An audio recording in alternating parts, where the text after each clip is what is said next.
Hello and welcome dear students to the notebook plus. आइए आज के सेशन में ह्यूमन राइट्स के पूरे टॉपिक को समझने की कोशिश करते हैं। जो भी इंफॉर्मेशन कंसेप्चुअल क्लैरिटी आपके जेकेएसएसबी एग्जाम के लिए इंपॉर्टेंट होगी, उस सारी इंफॉर्मेशन और कंसेप्चुअल क्लैरिटी को हम इस वीडियो सेशन में डिस्कस करेंगे। सबसे पहले समझने की कोशिश करते हैं what are human rights. Dear students, human rights वो राइट्स होते हैं जब हम जन्म लेते हैं, व्हेन वी बॉर्न। जन्म लेते साथ ही जो जो हुकूक, जो जो राइट्स डियर स्टूडेंट्स एक इंसान को मिलने चाहिए, और जन्म के साथ ही जो राइट्स इंसान को मिल जाते हैं उन्हें हम ह्यूमन राइट्स कहते हैं। जैसे जो इन्हें बेसिक राइट्स भी कहते हैं। जो भी इंसान की ज़रूरियात है वो हुकूक जो से जन्म के साथ ही मिल जाते हैं, उन्हें हम ह्यूमन राइट्स कहते हैं। जैसे राइट टू लाइफ, ज़िंदगी गुजारने का हक, ये एक बेसिक राइट है, ये एक ह्यूमन राइट है। राइट टू लिबर्टी, एक इंसान को आज़ादी मिलनी चाहिए, ये एक बेसिक, एक ह्यूमन राइट है। डियर स्टूडेंट्स, एक इंसान अगर अपनी ज़िंदगी गुजार रहा है, ये अपनी ज़िंदगी इज़्ज़तदार गुजारे, डिग्निटी के साथ गुजारे, और इस डिग्निटी को ये जिस जगह, जिस मुल्क में ये सिटीज़न रह रहा है, वो मुल्क इसकी इस डिग्निटी को प्रोटेक्ट करे, इसकी लिबर्टी इंश्योर करे और इसकी लाइफ को प्रोटेक्ट करे। ये बेसिक राइट्स में आते हैं और ह्यूमन राइट्स भी इन्हीं को कहते हैं। ह्यूमन मतलब कि जो इंसानों के हुकूक है, बुनियादी हुकूक, वो बुनियादी हुकूक जो एक बेहतरीन ज़िंदगी, इज़्ज़तदार ज़िंदगी और एक सुरक्षित और एक आज़ाद ज़िंदगी गुजारने के लिए ज़रूरी है, उन्हें हम ह्यूमन राइट्स कहते हैं या बेसिक राइट्स कहते हैं। ऑफिशियल डेफिनेशंस देख के समझने की कोशिश करते हैं कि क्या है जो ह्यूमन राइट्स है। पॉलिटिकल टर्मिनोलॉजी में, पार्लेंस में ह्यूमन राइट्स को, बेसिक राइट्स को कैसे समझा जाता है। Human rights are defined as basic rights dear students. बुनियादी ये हुकूक होते हैं।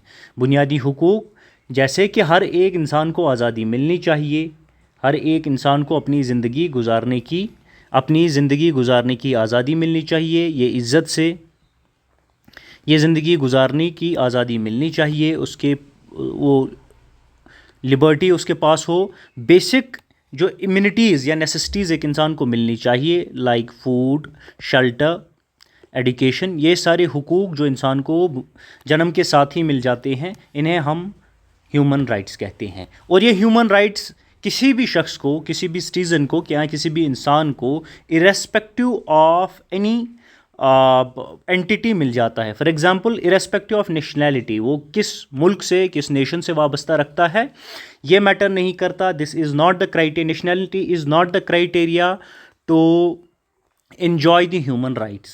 Similarly, gender is not, जैसे कि औरतों को ह्यूमन राइट्स नहीं मिलेंगे और मर्दों को मिलेंगे, ऐसा नहीं है। इरेस्पेक्टिव ऑफ कि वो किस पर्टिकुलर जेंडर से बिलोंग करता है, ये पर्टिकुलर ह्यूमन बीइंग ये ह्यूमन राइट्स को एंजॉय कर सकता है, irrespective of the ethnicity, religion, language और any other particular status. Human rights जो है हर एक इंसान इन्जॉय करता है। दैट इज़ वाई कि इन्हें ह्यूमन राइट्स और बेसिक राइट्स कहते हैं। डियर स्टूडेंट्स, ह्यूमन राइट्स का नेचर यूनिवर्सल है। यूनिवर्सल से क्या मुराद है? विच मीन्स ये हर जगह, जहाँ जहाँ इंसान रहते हैं, जहाँ जहाँ ह्यूमंस रहते हैं डियर स्टूडेंट्स, वहाँ वहाँ पे ये ह्यूमन राइट्स उस पर्टिकुलर सिटीज़न के लिए, ह्यूमन के लिए अप्लाई होता है। It should be insured by that state machinery. वहाँ के स्टेट मशीनरी को एंजॉय करना चाहिए कि वो इंश्योर करे कि हर एक यहाँ पे रहने वाला जो सिटीज़न है या जो भी इंसान है, irrespective of gender, ethnicity, religion और एनी स्टेटस, कि वो इंश्योर करे, वो स्टेट मशीनरी, कि ह्यूमन राइट्स ये सारे लोग इन्जॉय कर रहे हैं। यूनिवर्सल से ये हमारा मुराद है। This should be remember dear students, because examiner may ask you what is the nature of human rights. It's universal.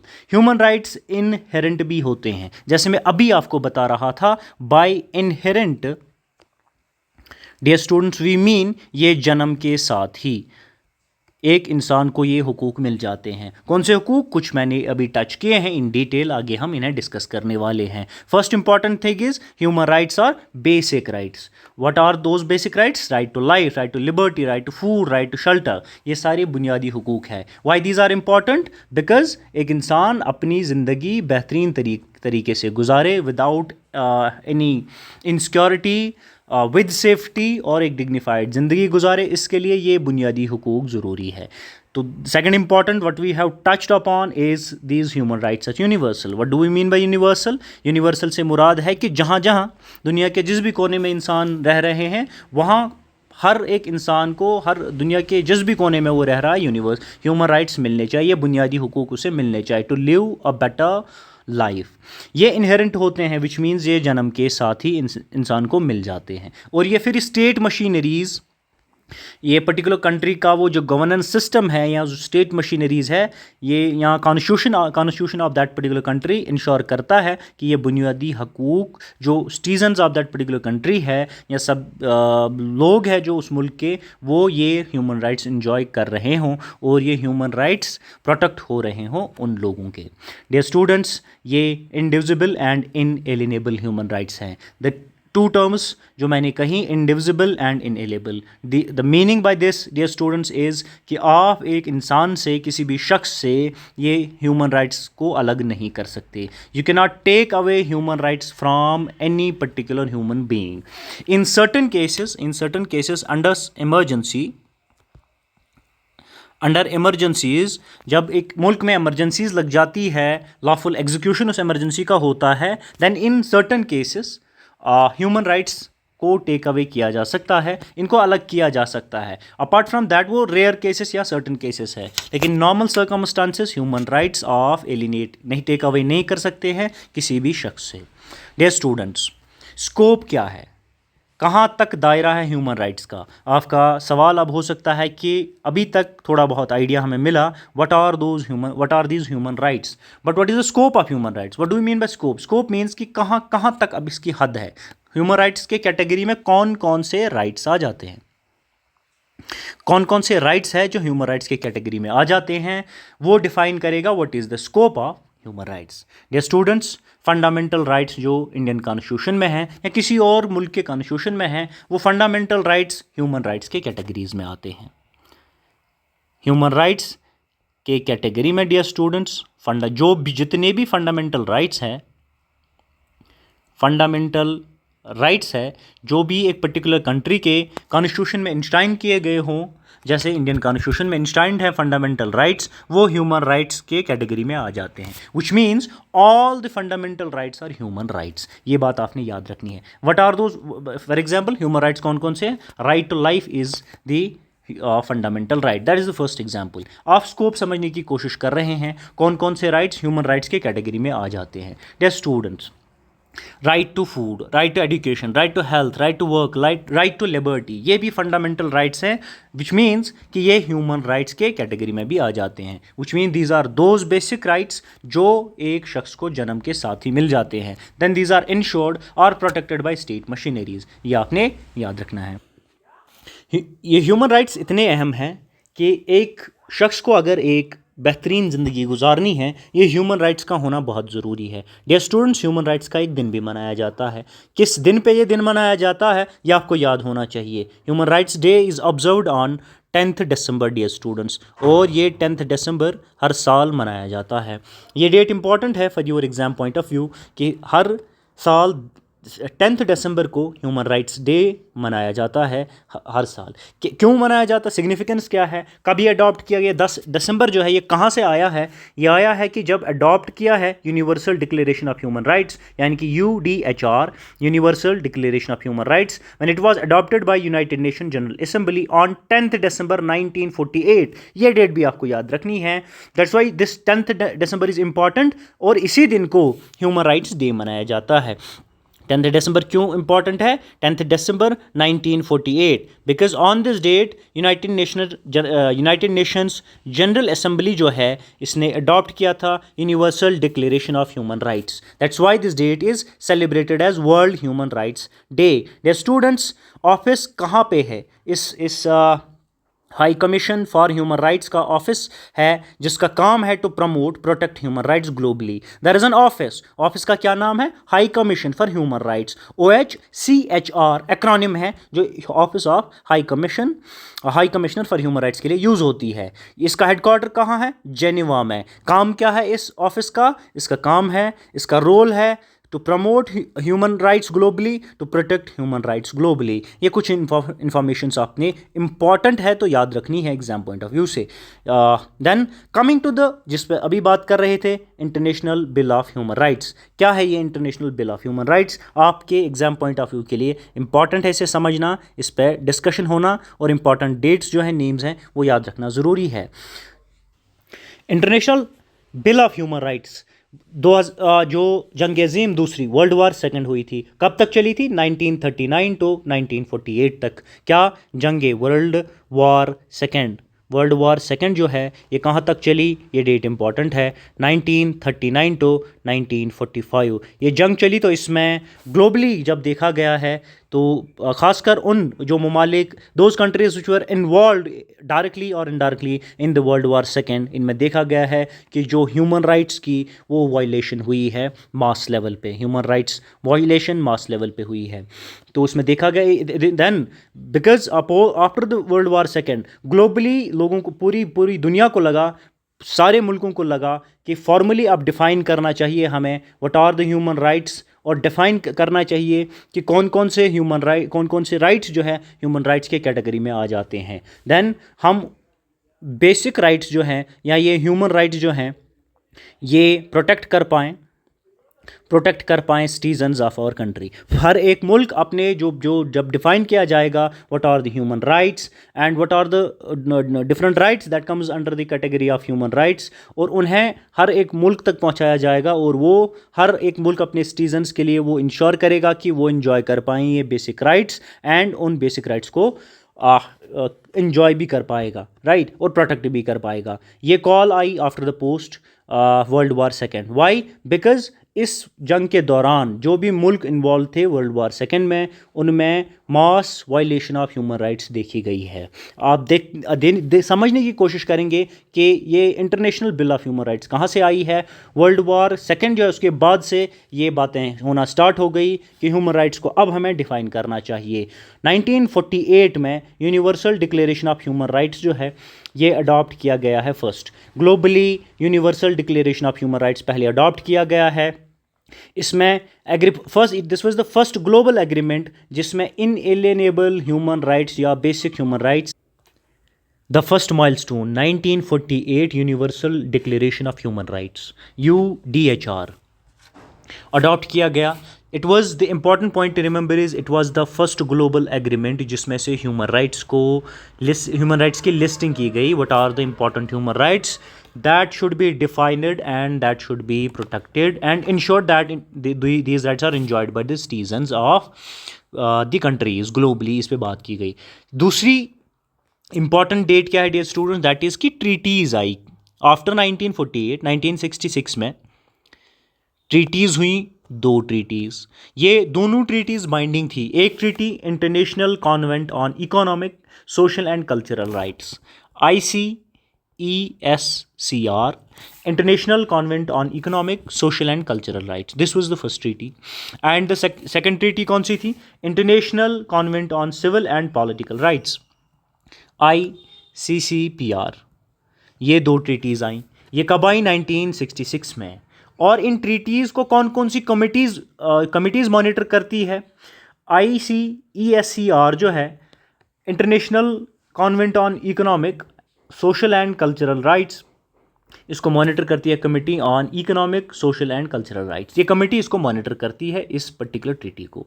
ICCPR को ओवरसी करती है, it's oversee by human rights committee. ये 2 ट्रीटीज़ की बात क्यों हो रही है जो 1966 में आई थी? These both treaties were the binding treaties. ये दोनों ट्रीटीज़ मिला के ICESCR, ICCPR और UDHR, universal declaration on human rights, ये तीनों राइट्स मिला के together they form the international bill of rights. अब अगर आपको आइडिया यहाँ तक आ गया है कि international bill of human rights कहाँ से आई, it started post world war second. तब ये ग्लोबली कॉल आई कि ह्यूमन राइट्स को फॉर्मली डिफाइन करना चाहिए ताकि हम इन्हें बाद में प्रोटेक्ट भी कर सकते हैं और अपने सिटीजन्स को ये इंश्योर भी कर सकते हैं कि वो ये human rights, basic rights enjoy कर रहे हैं। द फर्स्ट जो माइलस्टोन है डेवलपमेंट इसमें है 1948 में हुई, जब universal declaration of human rights को अडॉप्ट किया गया, and this was the first agreement globally जिसमें लिस्टिंग की गई ह्यूमन राइट्स की। आफ्टर दैट 1966 में दो ट्रीटीज आई, first one international convent on economic, social and cultural rights, and second international convent on civil and political rights. ये तीनों चीज़ें मिला के bill of international bill of human rights बना लेते हैं, right. So international bill of human rights का थोड़ा सा बैकग्राउंड और आइडिया आपको मिल गया होगा। कुछ और ट्रीटीज़ की बात करते हैं which are important as far as human rights are concern. Dear students, conventions और ईयर फोक्स की हम बात करेंगे। The first convention genocide convention, कब आया ये जेनोसाइड कन्वेंशन? 1948 में। व्हाट वाज द एम और objective of this genocide? The objective was to preventing and punishing genocide. कहीं पे भी जेनोसाइड होता है उसे प्रिवेंट करना, उसे पुनिश करना जेनोसाइड करने वाले को, ये जेनोसाइड कन्वेंशन में जो 1948 में आया है इसका ऑब्जेक्टिव था। The second important, dear students, coming to the second important, racial discrimination. Racial discrimination जो ये कन्वेंशन है ये कब आया? 1965 में। Aiming ending racial discrimination, the objective of racial discrimination this convention was ending racial discrimination. Another important, human rights जो है CEDAW आया था। ह्यूमन राइट्स का ये कब आया? 1979 में। ऑब्जेक्टिव क्या था? Discrimination against womens. ये डेट्स और ये कन्वेंशंस आपको याद रखनी है। अनदर कन्वेंशन आई in the year 1984. The name of this convention is torture convention. Torture convention 1984 में आई, and the aim of this particular torture convention was against protect citizens against cruel, inhuman or degrading treatment. ये objective of particular convention, name of convention and its date, ये सारी चीज़ें आपने याद रखनी है for your examination. Coming to the another important convention, child rights convention. ये child rights convention कब आई? यही 1989 में। Objective, rights and protections of childrens. जो राइट्स हैं, बच्चों के हुकूक हैं वो प्रोटेक्ट किए जाएं, ये चाइल्ड राइट्स कन्वेंशन का ऑब्जेक्टिव था। माइग्रेंट वर्कर्स का कन्वेंशन आया इन द ईयर 1999 में। Rights of migrant workers and families को प्रोटेक्ट करने के लिए ये माइग्रेंट वर्कर्स का कन्वेंशन 1999 में आया था। Coming to the another important convention, enforced disappearance. Enforced disappearance convention जो है ये 2006 में आया है, जिसका मकसद था to protect against secret detention. जो सीक्रेट डिटेंशंस होते हैं ग्लोबली, या लोगों को उठा के गायब किया जाता है, वो दिखते ही नहीं हैं, ये जो इन्फोर्सड डिसअपियरेंस कन्वेंशन है ये 2006 में लाई गई थी, और to ensure that people are protected against the secret detentions. और एक पर्सनस विद डिसेबिलिटीज़ जो कन्वेंशन है ये भी 2006 में ही आई थी, to protect the rights of differently abled persons. Dear students, 2011 में United Nations human rights council ने अडॉप्ट किया United Nation guiding principles on business and human rights. ये पॉइंट आपने याद रखना है। It was in the year 2011 जब United Nations को या पूरे ग्लोब को ये महसूस हुआ than there should be certain rules और principles, guiding principles for the businesses to protect the human rights, to protect the human rights of employees working in those companies और factories. ये एम्प्लॉयज़ के भी basic हुकूक while working in a particular company और a factory, उनके basic हुकूक भी उस employer के द्वारा प्रोटेक्ट हो जाएं और प्रोटेक्ट किए जाएं, इंश्योर हो कि वो basic rights while doing work, performing his duties, delivering his services in any particular business और इन पर्टिकुलर कंपनी, वो प्रोटेक्ट हो। इसके लिए 2011 में United Nations human rights council ने United Nations guiding principles on business and human rights को introduce किया, लाया। क्या था इसका मकसद? To ensure companies respect human rights. Companies को भी अभी एहसास दिलाया जाए कि वो ह्यूमन राइट्स को की रेस्पेक्ट करें, और जो वहाँ काम कर रहे हैं एम्प्लॉयज़ इन बिजनेसेस में, इन कंपनीज़ में या फैक्ट्रीज़ में, उन एम्प्लॉयज़ के भी ह्यूमन राइट्स वहाँ पे रहते हुए, काम करते हुए प्रोटेक्ट हो। हिंदुस्तान की बात करते हैं। व्हाट इज़ द सिनेरियो और scene of status of human rights in India? To put simply what are the provisions related to human rights in India, इसे देखने की कोशिश करते हैं. How it has been defined it in the Indian constitution, ये है it is defined by national human rights commission. जो national human rights है इंडिया का, how national human rights have defined human rights, वो समझने की कोशिश करते हैं. नेशनल ह्यूमन राइट्स कमीशन और NHRC has defined human rights as rights related to life, liberty, equality and dignity as guaranteed by the constitution or international conventions and enforced by law, enforceable by Indian courts. क्या है human rights? ये वो rights है जो ज़िंदगी, जो life के related है, एक सिटीज़न के लिबर्टी के रिलेटेड है, इक्वलिटी के रिलेटेड है और डिग्निटी के रिलेटेड है, जो गारंटी किए हैं rights by the constitution of the country और लॉ ऑफ द लैंड, और या इंटरनेशनल कॉन्वेंट्स के द्वारा गारंटी किए गए हैं और जो इन्फोर्सेबल हो by the Indian courts. This is how national human rights commission has defined the human rights. जो नेशनल ह्यूमन राइट्स कमीशन है NHRC, this is the acronym for National Human Rights Commission. It has been established in 1993 under an act. कौन से act? Protection of human rights act 1993. 1993 में act लाया गया by the name protection of human rights act. In the year 1993 इसी act के under establish की गई national human rights commission. इस एक्ट ने it has also provided for states state human rights commissions. इसी एक्ट के अंदर नेशनल लेवल पे भी नेशनल ह्यूमन राइट्स कमीशन भी आया इन the year 1993 under the act protection of human rights act. और इसी एक्ट में स्टेट्स को भी दिया गया है, स्टेट लेवल पे भी स्टेट ह्यूमन राइट्स कमीशन भी इस्टेब्लिश किए गए अंडर द सेम एक्ट. अगर आपसे पूछा जाए नेशनल ह्यूमन राइट्स कमीशन किस एक्ट के अंडर आया और स्टेट ह्यूमन राइट्स कमीशन किस एक्ट के अंडर आया, ये दोनों एक ही एक्ट के अंडर आए हैं, protection of human rights act 1993. And 1993 में NHRC भी इस्टेब्लिश किया गया. प्रोविजंस क्या है? जो फंडामेंटल राइट्स है which are the part third जो है इंडियन कॉन्स्टिट्यूशन का पार्ट थर्ड, इसमें ये फंडामेंटल राइट्स आपको these are enshrined in the part third of Indian constitution. What? Fundamental rights, these are enshrined in the part third of Indian constitution. Article 14 to article 32 तक ये fundamental rights है. ये चीज़ें आपने याद रखनी है. आर्टिकल जो ये सारे फंडामेंटल राइट्स हैं ये ह्यूमन राइट्स की कैटेगरी में फॉल होते हैं. This all are human rights. तो ये इंडियन कॉन्स्टिट्यूशन में fundamental rights they are enshrined in the part 3 of Indian constitution. कहाँ से कहाँ तक? आर्टिकल 14 से लेकर आर्टिकल 32 तक ये फंडामेंटल राइट्स है. अब ब्रीफली देखते हैं कौन सा पर्टिकुलर आर्टिकल या लिस्ट ऑफ आर्टिकल्स किस पर्टिकुलर एरिया के साथ डील करते हैं. Article 14 to article 18 they deal with the right to equality. Article 19 deals with the और इंश्योर्स द राइट और protects the right to freedom of speech and expression.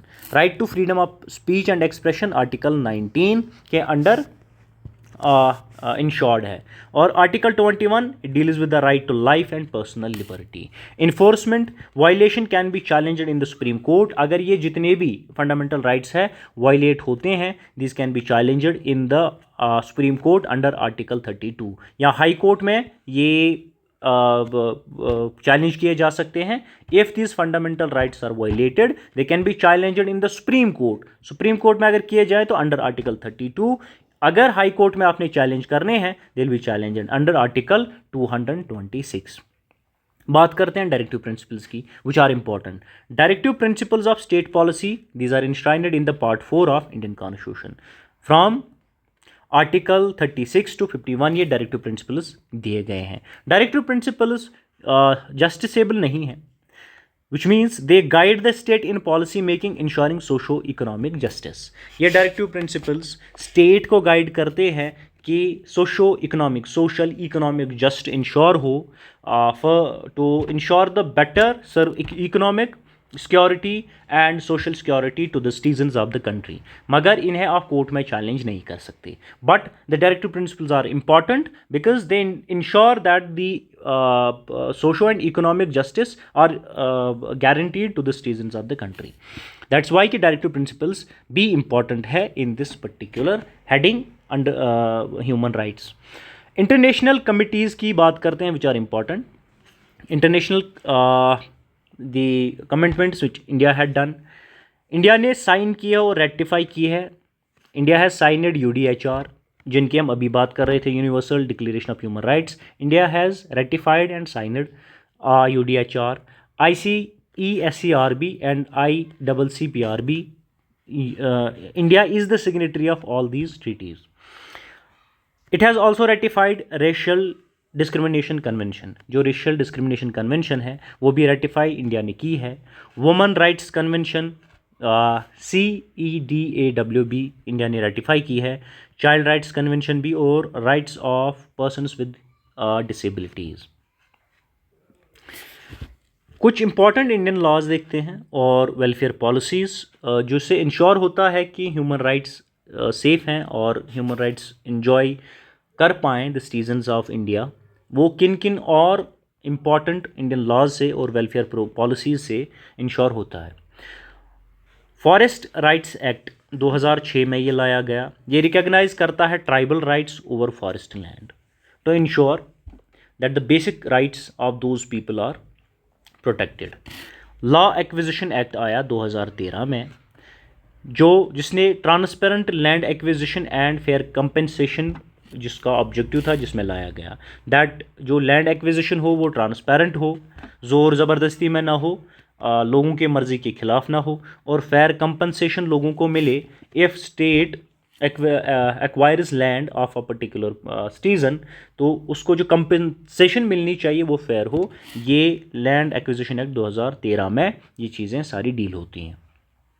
Street vendors act 2014 में आया, जिसमें protect livelihood rights of street vendors, ये इसका objective था। To protect the livelihood rights of street vendors, it is ensured under the street guaranteed under the street vendors act 2014। ये चीज़ें भी आपने याद रखनी है। जनधन योजना, ये एक योजना 2014 में आई to ensure the financial inclusion of the people of all the people of the country. Financial inclusion हो कि सभी बैंकिंग सेक्टर्स के साथ जुड़े और फाइनेंशियल इंक्लूजन एक मास लेवल पे पूरे मुल्क में हो। ये जनधन योजना 2014 में आई। उज्ज्वला योजना स्कीम जो है, इसमें इंश्योर किया गया LPG connections for poor womens. जो गरीब महिलाएं हैं वो चूल्हा चौका इस्तेमाल करती थी, उससे उनकी हेल्थ ख़राब हो रही थी, which means right to life जो है वो इफ़ेक्ट हो रही थी। वो राइट टू लाइफ उनकी जो है वो राइट प्रोटेक्ट करने के लिए, वो बेसिक राइट प्रोटेक्ट करने के लिए उज्ज्वला योजना स्कीम के तहत या इस वेलफेयर प्रोग्राम के तहत 2016 में गरीब जो औरतें हैं उनको LPG गैस कनेक्शन दिया गया, ताकि वो चूल्हा चौका जो है एक बेटर सेफ इन्वायरमेंट में कर पाएँ। प्रधानमंत्री आवास योजना में लोगों को घर दिए जाते हैं, अर्बन एरियाज़ में भी और रूरल एरियाज़ में भी घर दिए जाते हैं, छत दिए जाते हैं, which means right to shelter is protected. Housing for all, right to shelter is protected which is a basic right. Triple तलाक एक्ट 2019 में लाया गया। इट बैनड इंस्टेंट तलाक प्रैक्टिसेस। जो इंस्टेंट तलाक प्रैक्टिसेस थी, ये ट्रिपल तलाक 2019 में जो आया इसमें बैन हुआ। राइट टू तलाक, जब किसी औरत का तलाक हो जाता है तो उसकी जो सिक्योरिटी है, इकोनॉमिक सिक्योरिटी, सोशल सिक्योरिटी, वो एकदम से ख़त्म हो जाती हैं। तो दिस वाज इंश्योर्ड कि ये इंस्टेंटली ये ट्रिपल तलाक ना हो, इसीलिए ये एक्ट लाया गया। National portal for transgender person, जो ट्रांसजेंडर पर्सनस हैं उनके लिए एक नेशनल पोर्टल 2020 में लाया गया। और वेलफेयर एंड जो राइट्स है वो प्रोटेक्ट नेशनल जो ट्रांसजेंडर्स के हों, ये पोर्टल इसलिए लाया गया है डेटाबेस उनकी जमा करने के लिए, to get an idea, to frame the policies for these people, to ensure their right, to ensure that their rights are protected and उनका भी वेलफेयर हो। So coming to the another, Garima Greh scheme लाई गई 2020 में to provide shelter homes for transgender persons. Transgender persons को अलग से घर प्रोवाइड करने के लिए अलग गरिमा गृह स्कीम लाई गई, ये आपने याद रखनी है। और डे स्टूडेंट्स, अभी तक जो मैं स्कीम्स आपको गिनवा रहा था, इनके डेट्स वगैरह, ऑल दीज वेलफेयर स्कीम्स और लॉज जो इंडिया ने अभी तक बनाए हैं या अडॉप्ट किए हैं, इन सब का वन और the other way the motive of these legislations या लॉज या welfare policies is to protect to protect the basic rights of its citizens. The main motive of all these welfare policies is to protect the basic rights, or what we call them as human rights. Human rights को protect करना, ensure करना कि वो protect हो, human rights of its citizens, ये सारे programmes और ये सारे पॉलिसीज़ हम डिस्कस कर रहे थे, which are related to and may be asked in your examination to this topic human rights. India की परफॉर्मेंस की बात करते हैं. India's performance in human rights indices and reports. पता होना चाहिए हमें कि ह्यूमन राइट्स जो इंडाइसिस हैं या इंडेक्स है, इंडेक्सिस है, इंडाइसिस है या रिपोर्ट्स हैं, कहाँ हम एज अ कंट्री खड़े होते हैं. ग्लोबल इंडाइसिस की बात करते हैं. वर्ल्ड प्रेस फ्रीडम इंडेक्स जो है 2022 का रिपोर्ट, ये पब्लिश करता है. World press freedom report publish करता है. Reporters without borders RSP publish करता है इसे. इंडिया की क्या रैंक है? 150 आउट ऑफ 180. ये डेटा पॉइंटर्स और ये चीज़ें आपने इंपॉर्टेंट याद रखनी है. Coming to the human freedom index 2021 human freedom index, ये पब्लिश कौन करता है? ये काटो इंस्टीट्यूट पब्लिश करता है. फ्रेसर इंस्टीट्यूट और प्लस फ्रेसर इंस्टीट्यूट, ये दोनों मिलके, काटा इंस्टीट्यूट और फ्रेसर इंस्टीट्यूट मिलके पब्लिश करता है ह्यूमन फ्रीडम इंडेक्स. रैंक 119 है, 119 आउट ऑफ 165. इंडिया की रैंक है 119. ये रैंक आपने याद रखनी है, out of 165. Coming to the index of economic freedom. Index of economic freedom ये रिलीज़ कब की है? 2021 की. पब्लिश कौन इसे करता है? इंडेक्स ऑफ इकोनॉमिक फ्रीडम को पब्लिश करता है हेरिटेज फाउंडेशन. हेरिटेज फाउंडेशन नाम आपने याद रखना है. हेरिटेज फाउंडेशन पब्लिश करता है index of economic freedom. India का क्या स्कोर है? स्कोर है 53.9 और rank 131 globally. 27 in Asia Pacific. Asia Pacific में इंडिया की रैंक 27 है. ग्लोबली इसकी रैंक 131 है. बट स्कोर जो इसमें मिलता है, इसकी रैंकिंग ऐसी होती है तो कंट्रीज़ को स्कोर भी मिलता है. स्कोर इंडिया का 53.9 है. कुछ रिपोर्ट्स की बात करते हैं. Human rights report on India 2021, ये यूनाइटेड स्टेट डिपार्टमेंट जो है ये रिपोर्ट करता है. Human rights report on India 2021 का डेटा है. It has highlighted privacy violations, arbitrary detention and restrictions on freedom of expression. It has जो human rights reports on India है, इसने हाईलाइट किया है privacy violation, arbitrary detention and restrictions on freedom of press. Arbitrary detention which means कि detain किया गया है जो सही रीजंस पे नहीं है, फॉल्स डिटेंशंस किए हैं और डिटेंशंस हुए हैं लोगों के जो जिन्होंने क्राइम नहीं किया था या वो क्राइम नहीं किया था जिन पे उन्हें डिटेन किया जाना चाहिए. ये हाईलाइट किया है इस human rights report on India पे. जो ये रिपोर्ट निकला इन the year 2021, it is published by this report by the United states department. And the second important report is freedom in the world report, the data of the year 2021. ये report freedom house है, ये publish करता है freedom report in the world. India का score है 67 out of 100. It has India score in this particular report freedom in the world report 2021. And इससे पहले जो इंडिया का स्कोर था, it was 71 and it was 71 in the year 2020.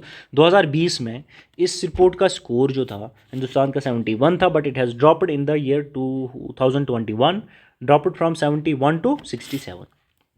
Democracy report 2022 कहती है, ये वीडम इंस्टीट्यूट है स्वीडन का V-Dem institute democracy report publish करती है. और 2022 का डेटा कहता है it has warned of global democratic backlashing to 1989 levels, which means it has warned the globe that we are going to experience 1989 democratic backlashing or backlanding, that we are going to reach to the levels where in the year 1989 में जो हालत थी democracy की वहीं हम पहुंचने वाले हैं, और इंडिया का भी यही कुछ सीन है। Coming to the another but an important topic, sub topic, कि कौन कौन से ह्यूमन राइट्स को इन्फोर्स करने के लिए, अब इन ह्यूमन राइट्स की हमने बात की है, what are those human rights, हमने बात की है कि प्रोविजंस क्या है, different provisions, list of human rights क्या है वो भी देखेंगे, इम्पॉर्टेंस क्या है, इंडिया का सीन क्या है। बट इन ह्यूमन राइट्स को जब तक इफ़ेक्टिवली इन्फोर्स ना किया जाए, इन्फोर्समेंट इफेक्टिवली अगर इनका ना हो, तो ये किसी यूज़ के नहीं है। तो देखते हैं कि कौन कौन से चैलेंजेस है ह्यूमन राइट्स को इन्फोर्स करने में, इन्हें लागू करने में कौन कौन से चैलेंज हमें आते हैं। द फर्स्ट इंपॉर्टेंट ये स्टूडेंट्स इज नेग्लिजेंट वायलेशन और स्टेट स्पॉन्सर्ड और कॉमन, विच मीन्स कि अगर ह्यूमन राइट्स स्टेट ही रिस्पॉन्सिबल होता है to enforce human rights, but अगर स्टेट ही ह्यूमन राइट्स की वायलेशन करे या स्टेट स्पॉन्सर्ड ही ह्यूमन राइट्स वायलेशन हो, तो तब इनको बचाना मुश्किल हो जाता है। सो स्टेट स्पॉन्सर्ड और नेग्लिजेंट वायलेशंस और कॉमन एग्जाम्पल अगर हम देखें तो हिस्टोरिकल एग्जाम्पल हमें होलोकॉस्ट मिलता है। ये एक सिस्टमैटिक मर्डर ऑफ ज्यूज था, गेज और कम्युनिस्ट्स का, slaves under Hitler's regime, which means this was the human rights violation sponsored by state.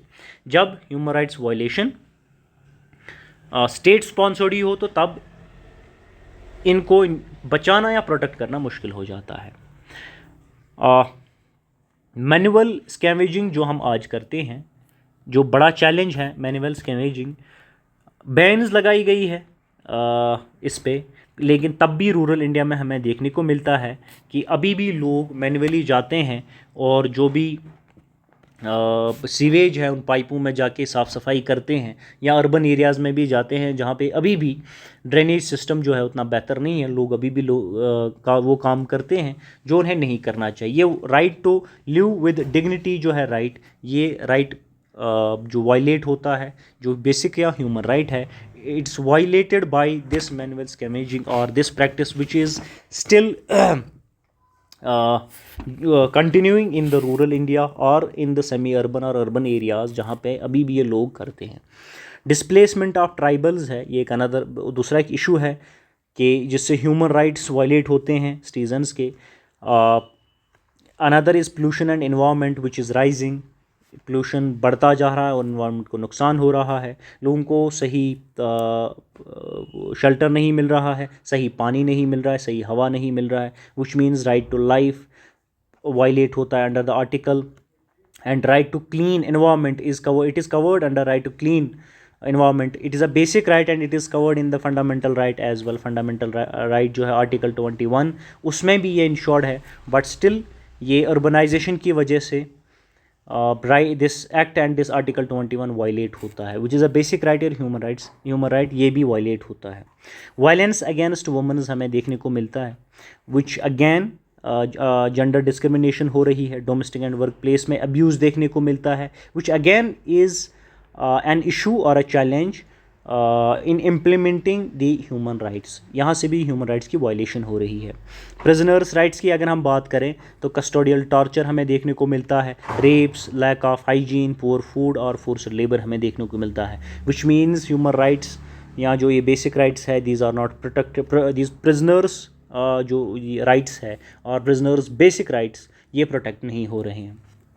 Supreme Court of India, again that has acknowledged and acted upon such violations, but till date देखने को जो statistics data suggest करती हैं, news report suggest करते हैं, वो ये करते हैं कि प्रिजनर्स के भी जो बेसिक राइट्स हैं वो भी प्रोटेक्ट नहीं हो रहे हैं। That again is a issue, is an challenge. Corruption की बात करें, corruption is an again an challenge to implement or to protect the human rights और basic rights, because ये अंडरमाइन करता है गवर्नेंस और सर्विस डिलीवरी को। अगर सर्विस डिलीवरी गवर्नमेंट को देनी है वो नहीं हो पा रही है, या जस्टिस डिलीवर करना वो नहीं हो पा रहा बिकॉज ऑफ दी करप्शन और डिफरेंट फॉर्म्स ऑफ करप्शन। जो coming to the another important segment which is important, कि अभी तक जो ह्यूमन राइट्स एक मोटा मोटा आइडिया आपको लगा होगा कि ह्यूमन राइट्स क्या है, इनकी डेफिनेशंस क्या है, डिफरेंट प्रोविजंस क्या है, एंड ये ज़रूरी क्यों है। दिस द आइडिया आपने अभी तक ले लिया होगा, बट समराइज़ करते हैं कि ह्यूमन राइट्स ज़रूरी क्यों हैं। ह्यूमन राइट्स ज़रूरी है because they provide equal opportunity for every person. Every person और physical for every person is physical and intellectual growth के लिए जो भी इक्वालिटी चाहिए, इक्वल अपॉर्चुनिटी ज़रूरी हो, वो ह्यूमन राइट्स की वजह से इंश्योर होती हैं। Human rights protect from injustice and exploitation. Freedom of speech, religion, freedom of personal liberty, ये सारी इंश्योर होती है ह्यूमन राइट्स की वजह से। Human rights helps build accountable and transparent governance. ये सारी चीज़ें ह्यूमन राइट्स के साथ इंश्योर हो जाती है। डियर फ्रेंड्स, कुछ और इंपॉर्टेंट चीज़ें related to human rights will be covering in the next session. Till then, take care.